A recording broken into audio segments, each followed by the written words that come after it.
Assalamualaikum warahmatullahi wabarakatuh. Kali ini kita akan belajar lagi dari kitab Ihya Al-Ghazali, yaitu bab tentang keutamaan belajar. Ayat-ayat yang menerangkan keutamaan belajar, yaitu pertama firman Allah At-Taubah ayat 122 yang artinya, mengapa tidak pula berangkat satu rombongan dari tiap-tiap golongan itu untuk mempelajari perkara agama. Dan firman Allah yang lainnya di surat An-Nahl ya, yang artinya, maka bertanyalah kamu kepada ahli ilmu jika kamu tidak tahu. Dan didukung oleh hadis Nabi Muhammad SAW yang artinya, barang siapa menjalani suatu jalan untuk menuntut ilmu, maka dianugerahkan Allah kepadanya jalan ke surga. Nabi Muhammad SAW juga bersabda yang artinya, sesungguhnya malaikat itu membentangkan sayapnya kepada penuntut ilmu, tanda rela dengan usahanya itu.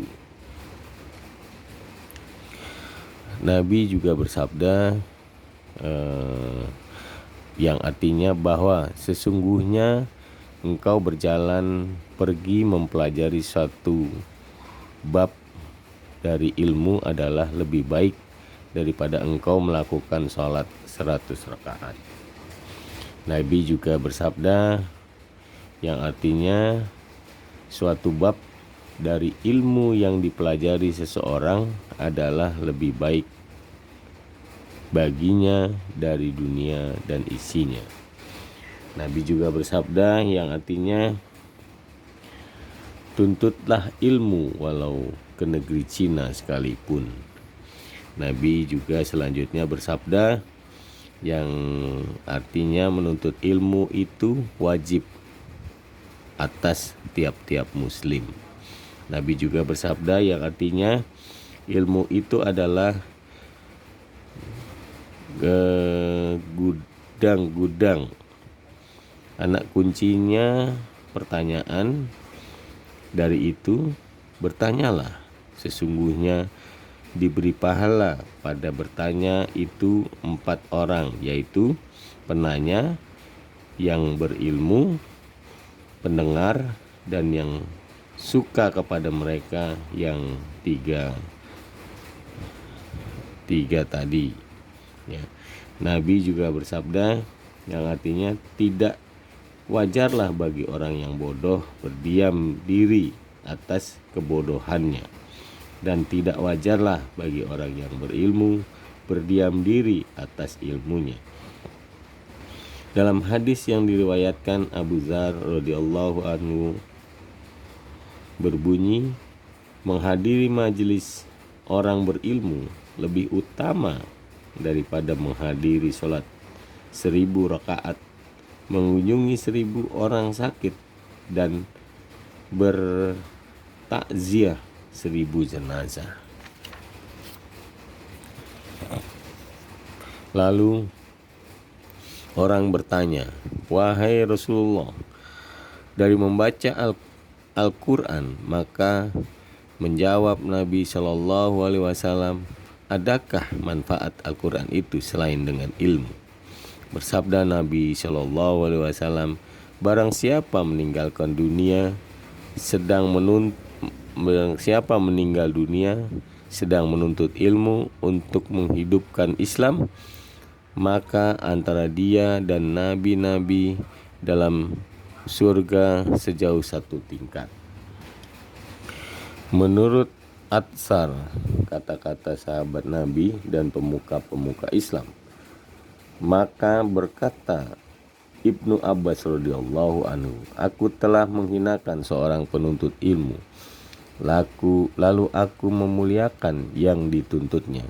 Demikian pula berkata Ibnu Abdi Mulaikah radhiyallahu anhu. Belum pernah aku melihat orang seperti Ibnu Abbas. Apabila aku melihatnya, maka tampaklah mukanya amat cantik. Apabila ia berkata-kata, maka lidahnya amat lancar. Dan apabila ia memberi fatwa, maka dialah orang yang amat banyak ilmunya.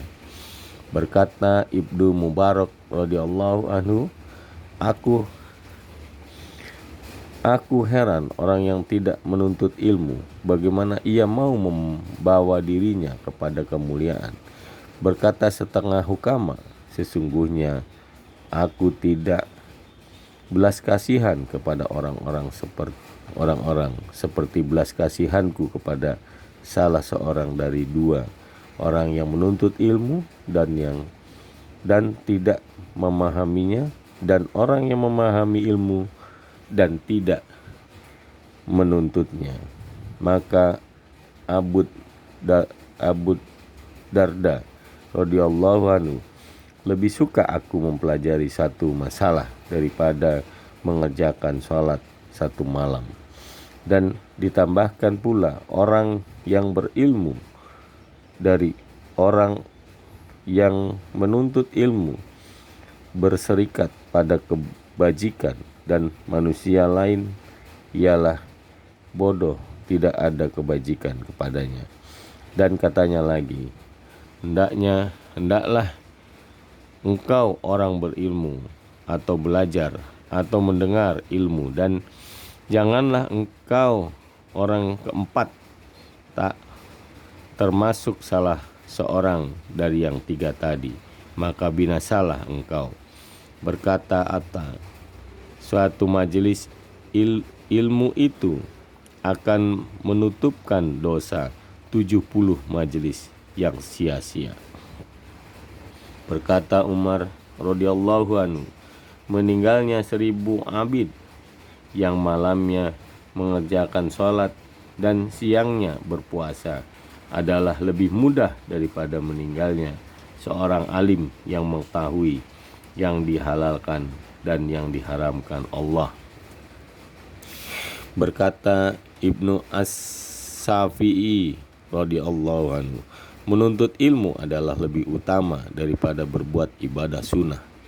Berkata Ibnu Abdil Hakam radhiyallahu anhu, adalah aku belajar ilmu pada Imam Malik, lalu masuk waktu zuhur, maka aku kumpulkan semua kitab untuk mengerjakan sholat. Maka berkata Imam Malik, hai, tidaklah yang engkau bangun hendak mengerjakannya itu lebih utama daripada apa yang ada engkau di dalamnya apabila niat itu benar. Berkata Abu Darda radhiyallahu anhu, barang siapa berpendapat bahwa pergi menuntut ilmu bukan jihad, maka adalah dia orang yang kurang pikiran dan akalnya. Demikian, semoga bermanfaat untuk saya yang membacanya dan para pendengar sekalian. Semoga apa yang kita pelajari dalam bab tentang belajar ini bermanfaat. Assalamualaikum warahmatullahi wabarakatuh.